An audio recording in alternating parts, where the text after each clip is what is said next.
कल को खुदा न खास्ता मस्जिद अक्सा को भी वो गिरा देंगे, फिर उसके बाद वो मदीना मुनव्वरा की तरफ आएंगे, फिर नऊज़ बिल्लाह मिन ज़ालिक खुदा न खास्ता खाना काबा को भी गिरा देंगे। तब तुम लोगों को गैरत आएगी। ए बेगैरत हुक्मरानों, ए बेगैरत बादशाहों, ख्वाब खरगोश से जागो।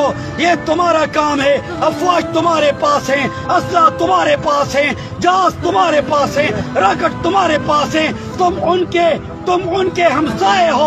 वहाँ पाकिस्तान तो दूर है, जो हमसाए इस्लामी ममालिक हैं उनको चाहिए कि वो इसराइल तेल अवीव पर चढ़ दौड़ें और अपनी माँ बहनों बेटियों का बदला मोहम्मद बिन कासिम की तरफ और तारिक बिन जियाद की तरफ, हजरत उमर फारूक आजम की तरफ, सुल्तान सलाहुद्दीन अय्यूबी की तरह उनसे बदला लें अपनी माँ बहनों बेटियों।